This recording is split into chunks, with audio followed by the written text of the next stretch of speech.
दुर्ग में उपासना फाउंडेशन और जीवनदान समिति के संयुक्त तत्वाधान में राज्य स्तरीय गुरु रत्न सम्मान समारोह का आयोजन किया गया। इस अवसर पर नगर के लोकप्रिय और कला के लिए समर्पित गुरुजन, समाजसेवी, चिकित्सक और गायकों को सम्मानित किया गया। मुख्य अतिथि के रूप में दुर्ग महापौर अलका बागमार, पूर्व एल्डरमेन रत्नरम देव और समाजसेवी कैलाश जैन वर्मेचा मौजूद रहे। समारोह रंगारंग सांस्कृतिक कार्यक्रमों के साथ संपन्न हुआ। यूनाइटेड न्यूज ऑफ एशिया के लिए दुर्ग से रोहिताज सिंह गोवाल की रिपोर्ट।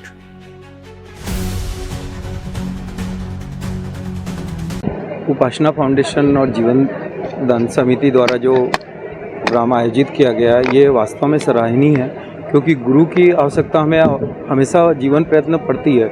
ऐसा नहीं कि जो स्कूल में शिक्षा दिया वही गुरु है। जीवन प्रयत्न पल पल पे गुरु की आवश्यकता पड़ी है और इतिहास ने भी और ये गवाह किया है कि गुरु का स्थान भगवान से भी ऊपर है। गुरु गोविंद दो खड़े काके लागू पाए, बलिहारी गुरु आपकी गोविंद दिए जलाए। इस प्रकार से हमें गुरु की हमेशा ज़रूरत है और गुरु सम्मान दे के जो टीचरों को मोटिवेट किया जा रहा है, ये वास्तव में सराहनीय कार्य है और ऐसे प्रोग्राम्स होते रहना चाहिए।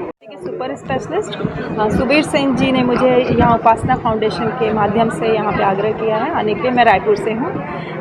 इस प्लेटफॉर्म में यहाँ पे जितने भी कलाकार हैं उनका जो सम्मान किया जा रहा है, जिसे गुरु सम्मान दे रहे हैं। तो गुरु एक बहुत बड़ी सकारात्मक ऊर्जा है जो खुद के अंदर समेटे हुए होती है और वो लोग हमें सभी को वो ज्ञान दे करके उस ऊर्जा का प्रसार और प्रचार करते हैं। तो मैं चाहूँगी कि यहाँ जितने भी सम्मानित लोग हैं आगे भी अपने जीवन में और भी आगे बढ़कर एक दूसरे का हाथ पकड़ के और भी आगे उत्कृष्ट कार्य करें। हाँ, ये हमारा जो है बहुत अच्छा किया उपासना फाउंडेशन ने। बाकी हम भी यूएमसी फाउंडेशन से यहाँ हैं, तो सभी फाउंडेशन और एनजीओ मिल करके अगर समाज के लिए शुरुआत करें तो मुझे लगता है बहुत बेहतर हो सकता है।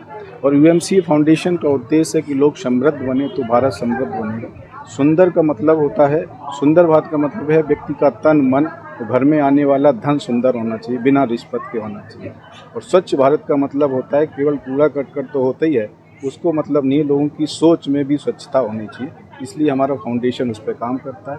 महिलाओं को समृद्ध बनाने का काम करता है। आत्मनिर्भर कैसे बने, तो हम लोग सब मिल कर के काम करते हैं। जैसे पॉलीथीन मुक्त भारत है, सरकार भी काम कर रही, लोग भी कर रहे हैं, लोगों को परेशानियां भी हैं, तो हमारा फाउंडेशन भी मिलकर काम करते हैं। इससे क्या है कि हमने कैरी बैग बनाने का दिया है महिलाओं को।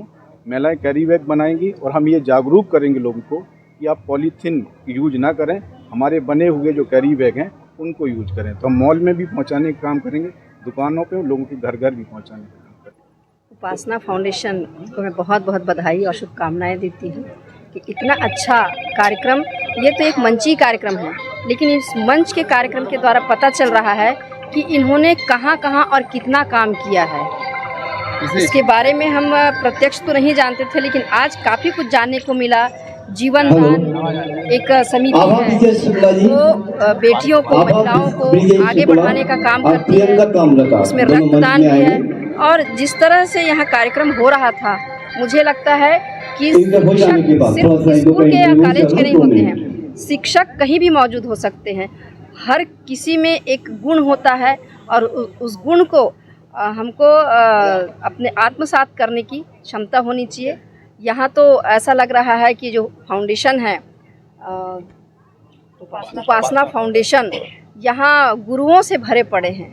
तो मैं तो सादर प्रणाम करती हूँ और शुभकामनाएं देती हूँ कि इस तरह से कार्य और आगे होता रहे और लोग इनसे और जुड़े।